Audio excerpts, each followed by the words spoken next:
the Codec Conversation. All right, so you could write it to underthecardboardbox@gmail.com to submit your question for the week. And we've been giving away MGS5 codes for the last 5 weeks. It's brought to you by us right now, but this time we got it, like we were mentioning before, we got in contact with Konami, and this this code is brought to you by Konami. Yeah, I just spoke to them and I said, hey, so we've got some listeners and we would really love to just give away some copies of Metal Gear Solid 5, The Phantom Pain. And, Heido and I, we didn't know what to expect. We were just like, they're going to laugh at us. Yeah. I said, but hey, they're following us. So let's just bite the bullet. Yep. They said, sure. And they gave us codes. So thank you so much, Konami, for your contribution to our show. And it is because of that contribution that we're able to say that today we have two winners. Two winners. Which we will announce. Something different about this one. This wasn't random. We just got to say that now. So before this weekend, Arnaldo and I, we only had one code left before this, right? We only had one code left, and then I told Arnaldo, I said, okay, we have to dig in, and we have to really thank our fans. There's been 2 dedicated fans on our Facebook group who has been following us and has been emailing us as well. And they've been actively chatting on the Facebook and the Twitter. Yeah. So this is before this weekend, and we said, okay, I'll chip in, we'll both chip in to buy another Metal Gear so that we could have 2 winners this time. And then Konami just comes out of nowhere and they give us codes. So we had 1 code left. Now we have many more, and we have 2 winners. And those 2 winners are, you guys already know who you are, Steven Snowden and Christopher Gibson. Congratulations, guys. You guys know why you guys are winning. You guys, honestly, like Heidel said, this was not random. We decided to choose you guys. We have nothing. We knew this all along. We have nothing but thanks for you guys for supporting us when we were so small to this point. We want to give you these codes. And this was even before you sent us this intro. Yeah. To be honest with you. This is from genuinely from our hearts. You guys can also win. You all can all win. Yep. Just follow us on Twitter, on Facebook, and send us an email to underthecardboardbox@gmail.com with your discussion idea. If we choose it, and that will be random, if we choose it, you will win a copy of Metal Gear Solid 5, The Phantom Pain, courtesy of Konami. That's right. So what was their question? All right. So you can read the first question, which is by Steven. You could answer that one. We're actually going to cover 2. So for the first time, 2 questions for our Metal Gear Solid 5, The Phantom Pain PC giveaway, courtesy of Konami. Question for you all. What is your favorite Metal Gear weapon from any game? Can't wait for next week's episode. Who knows when he sent that? I'm not sure. I don't know when he sent that one. He sent that a couple of weeks ago. Okay, well, there you go. Yeah, a couple of weeks ago. Yeah, last month, actually. Oh. Well, why don't you read what Christopher said? So do you want to answer Steven's question first? Oh, I mean, we could go with that. Yeah, sure. Okay. My favorite weapon from any Metal Gear game. Yeah. Huh.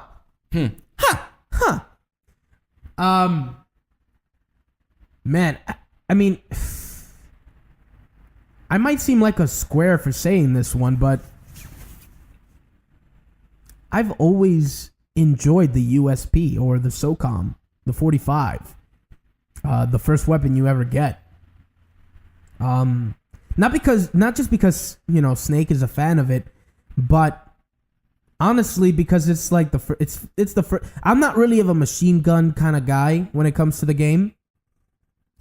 Only because I don't play like a free for all, just kill everyone you see, and who cares about alerts and whatever the case. I'm more of the tactical, take them down silently types. Although killing them is my last resort. I usually stick with the tranquilizer. Why do I like the SOCOM or the USB or the 45, as you would say?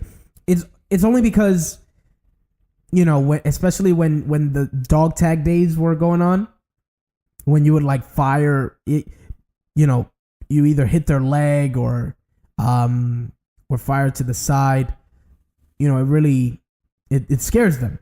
Now I know you're probably saying, but Arnaldo, you can do that with any gun. Yeah, but you don't get a suppressor for every gun. Yeah, you don't. And of course in part 3 that changes, but it was just the first gun that you just get a suppressor for. You can take out anyone from a distance and no one would notice, and it has such stopping power. Like the gun it's supposed to be a 45 caliber weapon. The gun in itself, in real life, because they can't use those kind of names in the game for copyright reasons or whatever the case may be, it's a really powerful gun. Yeah, it is. So to have it in the game, you can go out through all. You don't need any other gun if that's the case. You don't. At least I don't use any other gun. Yeah. Unless I'm trying to have like I just don't care. I'm just going all out. Like in MGS2 when you meet up with Snake inside of Arsenal and you're having that little you're fighting with all those soldiers. There I'll use a machine gun. Yeah. With a sword or whatever. But I guess the 45 would be where I have to go. That's a great choice. I second you on that. I believe that it's an iconic weapon for Metal Gear. My favorite weapon though in Metal Gear Solid is the M9. M9 has always been with me. Like you said, I'm more of a tactical approach. I like being silent. I don't really like to kill. So what I do is I just tranquilize everyone. The M9 is perfect for what I want. It has a silencer, so I can just go in there and just, take those bad guys out. The first time you experience the M9 is in, Metal Gear Solid 1, and you have that gun as like, this is your gun. This is what you came in with. That's it. So I kind of see it as like, whatever I have on me, I'm gonna take with me to the end. Do you mean you said MGS1? MGS1. That you start off with the M9? I think so. Yeah. You start off with the SOCOM? No. What do you start off with? Nothing. Right. Yeah, that's right. You find it on whatever in the first place. Yeah. Because I'm saying it in a sense where like the first weapon you get, which is the first weapon you get is your hands, right? Technically. Right. Well, because the only reason that is because while he was in Foxhound, that's the rule they have. Weapons and equipment are OSP, occur on site. Mm-hmm. Because they can't leave like any like mark of their presence. Yeah. So no guns from them, no nothing. Anything you find, that's your weapon. Yeah. And the M9 was first introduced in Twin Snakes. It was never in the one for the PlayStation. No. Which now that I think about it, I'm wondering how would that have worked with those kind of mechanics and engine, which is funny. But yeah, I hear you. When they added it was now that you mentioned that when they added the M9 to Metal Gear the Twin Snakes, that was it was pretty awesome because it's just like you never got to do this before. You never got to knock people out from a distance. Yeah. It's fun. Yeah. And just, the Z's on top of them circling and then like just different things you can do, waking them up, hitting them and stuff. Like it's just fun to me. That beginning scene with when you're getting off the the water and you're coming into that little base there where you're waiting for the elevator is so fun. Like it's iconic, that weapon. It went on to Metal Gear 2 and then 3 and all that in different ways and variations, of course, but it's such an iconic weapon. I use it all the time in Metal Gear Solid 5, and it's its tranquilizer that it has there. And then just going back and seeing how I've played Metal Gear games, I've always played it in a more stealthy, tactical way where I don't want to leave any trace that I was there, and just putting everyone to sleep, having them going, like if I'm inside of a base and stuff, and then I shoot, and then I like, let's say I run out of tranquilizer suppressor, I'm just like, dang, what do I do now? How can I defeat them? So then I use my hands and stuff, but I'll always rely on my M9. Right. If you want to hear something about that, there's a little trick that I found out while playing. If you guys go back to playing it, you let me know if you used it. So hit the person with a tranquilizer in a non-instant knockout area, their arm, their foot, whatever. Right. Then take a lethal weapon and shoot them in both legs. You're gonna see them like do an animation, like they'll fall down and they'll look at you, and then they'll look in a direction and then they'll just fall back. Now, regularly they would die. Yeah. But if you had tranquilized them prior to it, it would say that they're sleeping. Now, nice. Here's the thing. If someone comes and wakes them up, they die. Wow. They'll be dead. Either that, or if the Z's run out, of course, they'll be dead. Yeah. Like, you'll just see a pool of blood just come out. So do you get the kill? It's a kill. It's a kill. It's a kill. But it's interesting how he's asleep. Right. Yeah. But you'll only, I think the kill only counts when he wakes up. Right. So if you leave the base, then like that area, then I don't think you'll get the kill. I could be wrong. Okay. But he's definitely dead. He's like, no matter what. Like, if you wake him up, he's dead. like in a sleep coma. Pretty much. I guess your best bet is just to put him in a locker. Right. So that no one could find him. Well, no one can find him and he won't wake up. Right. So he's infinitely asleep. He's just asleep for good. Yeah, he's gone. He's dead. But all right. Yeah, there are other great weapons in Metal Gear. What was that one from Metal Gear Solid 4? It's like the tornado gun. Yeah, that one was pretty interesting. There's a lot of cool guns like that have been over the years. I'm gonna look that up. Yeah. Keep Look it up. about it. But I remember Metal Gear Solid 4. It took a whole lot to get that gun. But it's funny how they just incorporate these guns, like the easy gun. The easy gun was so funny. It's like the best gun ever. And when you put it, was it on easy or very easy? I can't remember, but it was on very easy. Yeah. So it's like it had laser sight. It's you really get it when you play Snake versus Monkeys. Yes, because that's the gun you use. That's the gun you use. Yeah. Okay, I can't say this name for the life of me. Okay, let me try. The Tangashnigma. I can't even say that. The Tanagam-shima. The Taganamashima. The Codec Conversation. Anyway, so that is the gun you get. Yeah, that's a great gun. What about the gun that runs on sunlight? Oh yeah, and then you hear Snake, sunlight. Yeah, sunlight. That was good. Yeah. That was good. I like that one. Yeah, Metal Gear Solid 4 had a lot of weird guns. Yeah, a lot of it's their Easter eggs, I think. Yeah. Oh, of course. Of course. MGS4 sunlight gun. Let's see. I guess it's called the solar gun. I think it was a solar gun. Sunlight. Like that's how you reload. Yeah. It reminds me of the other guns, that you get in other games and stuff, like the Chicago Typewriter and Resident Evil 4. I think they were of course trying to like probably implement stuff like that. Like no, well, I mean, if we want to to talk about the type, what the typewriter from Resident Evil 4 is, I think it's parallel to the Patriot. Yeah, absolutely, because it has the same drum. They both magazine. don't run out of bullets. Yep. It's like infinite power. And if the Patriot was more like stable and it had like a silencer, I would love the Patriot. But it was just like it's like a beast. It was like a gun, just like whatever, like just kill everything in sight. Yeah, just go around shooting everybody. Yeah, for sure. Have you ever heard the explanation that Sigget gives you?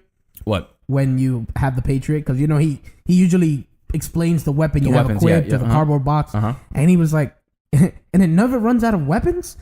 I mean, out of ammo. And Snake says no, because the chamber has the infinite symbol or something like that. It's like, it makes no sense whatsoever. But it's amazing how even in these unlocked things, Konami thought of, or Kojima thought of just an explanation behind All right, for everything. Everything. Like things that don't even make sense. Exactly.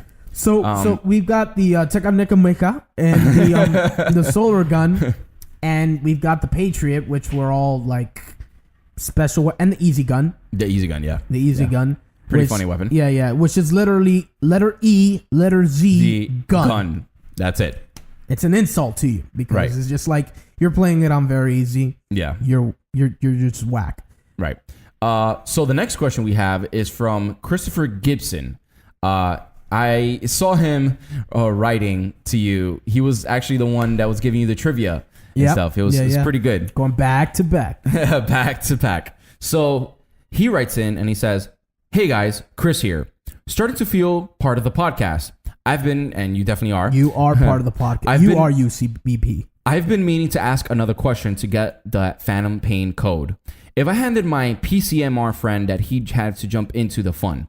So, on to my question. Which character in the Metal Gear universe deserves their own game? For me, the mysteries behind Ocelot has always been so enticing. I'd love to watch him struggle morally when he has to choose where to place his loyalties. Behind Vogan, the boss, the CIA, Foxhound, Liquid, Solidus, the Patriots, leading up to running his own take over the world mission.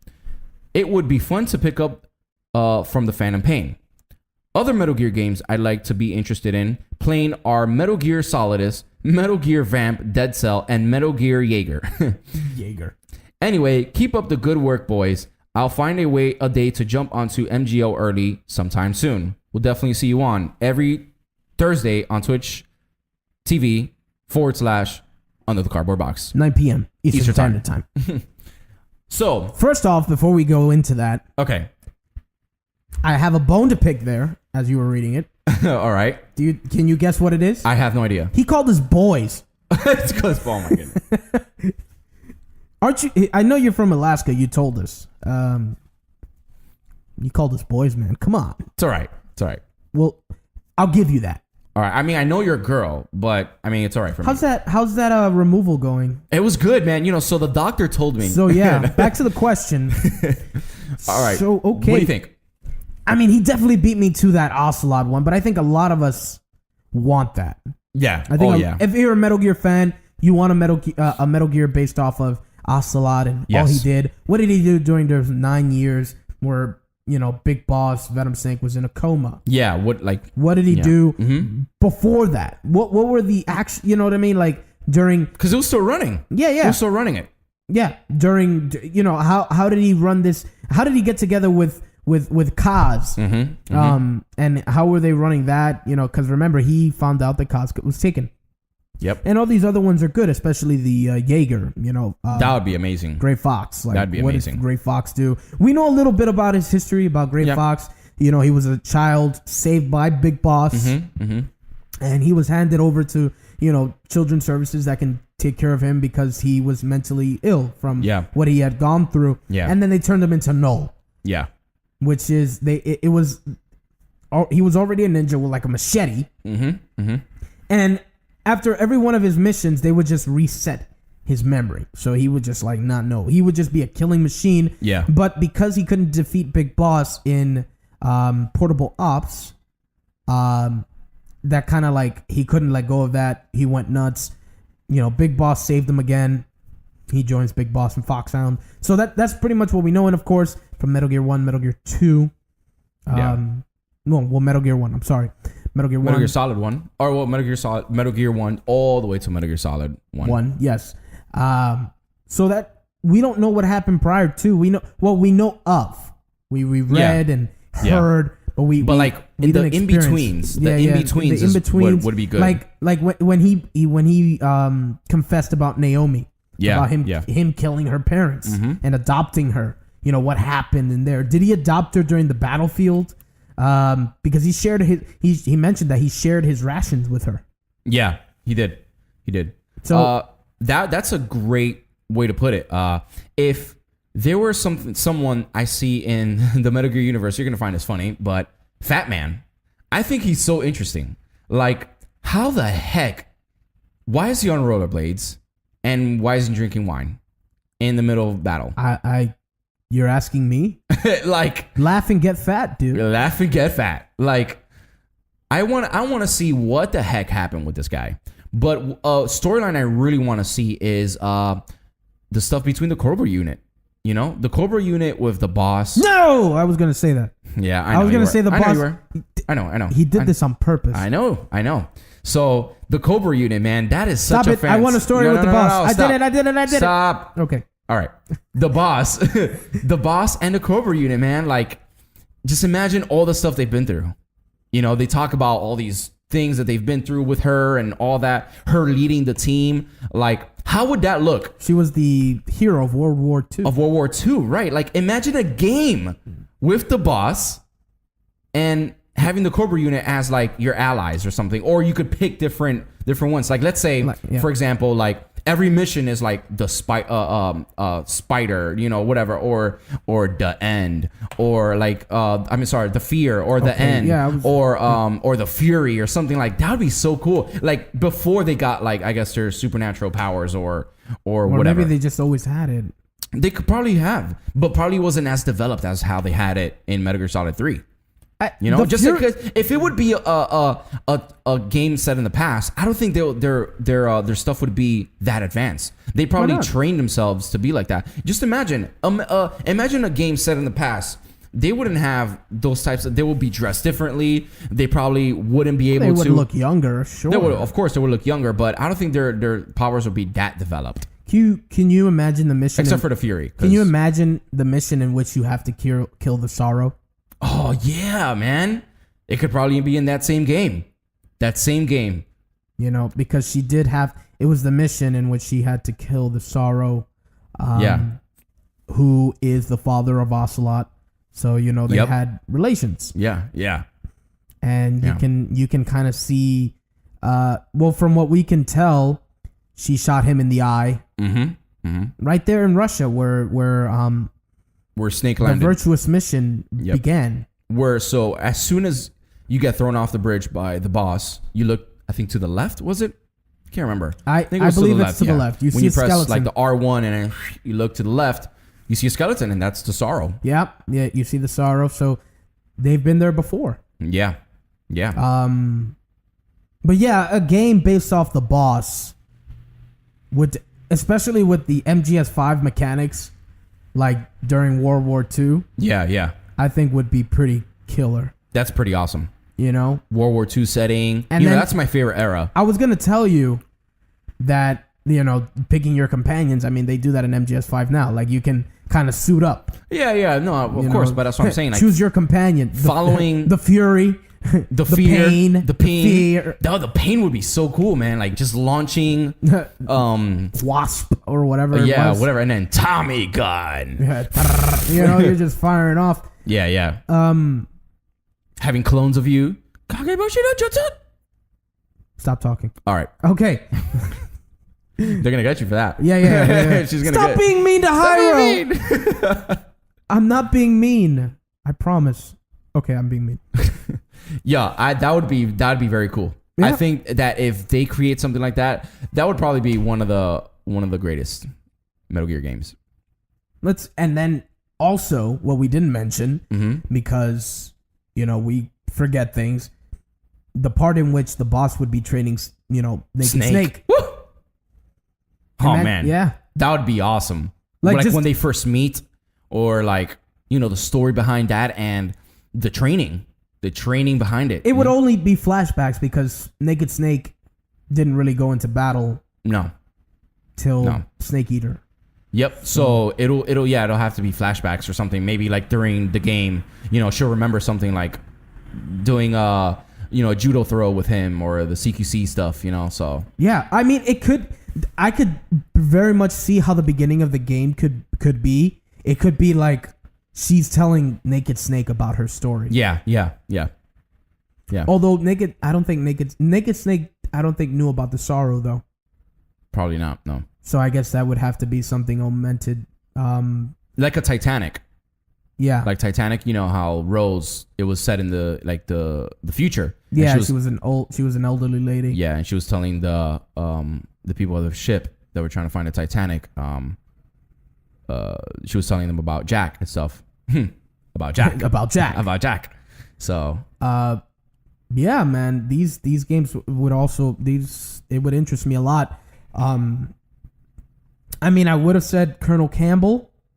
Yeah. In a sense, but it's like, did his story really begin before he met Big Boss? Yeah. I mean, he was a Green Beret.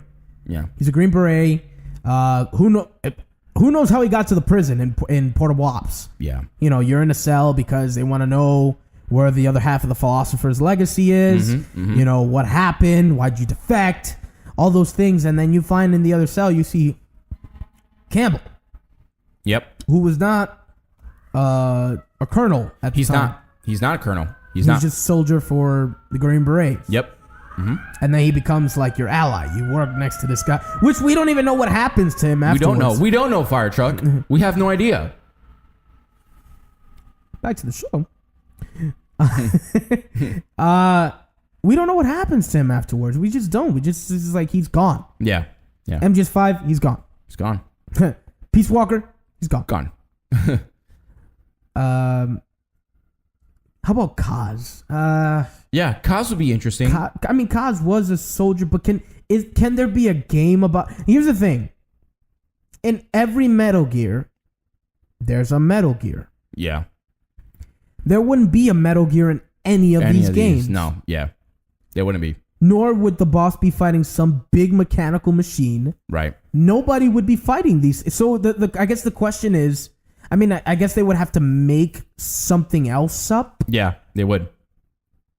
You know, like what to do and what are we doing and here we go and how do we make a story? It would connecting to Hideo would connect everything together. I don't know how Konami would do it. Yeah, because they did say they were going to make more Metal Gear games.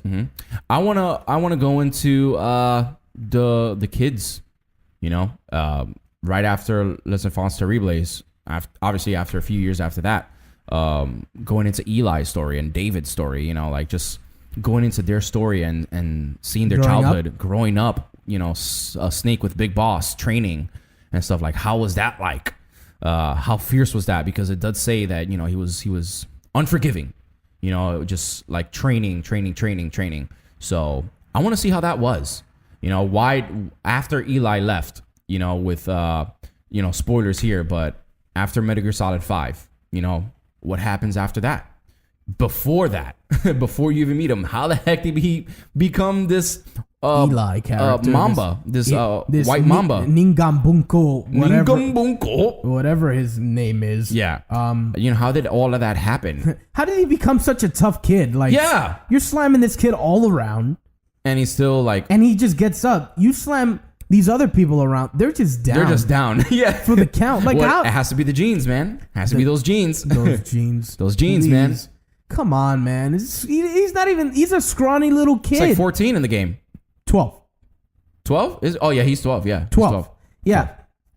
He's a little kid. Hasn't even hit puberty yet, as far as I know. Right. Tossed around by Big Boss. Venom Snake. And he just keeps getting up. Like, what? Keeps getting up. How? You got fully trained soldiers who are already incompetent. And then there's this 12-year-old little kid who you just slam and nothing. Yeah. Until he finally gets knocked out. Yeah. He breaks his arm, everything, and he keeps getting up. It's like, what the? It's true. What? It's true.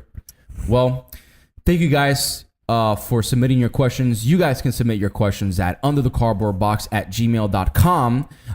And we still have more codes to give away for the Phantom Pain.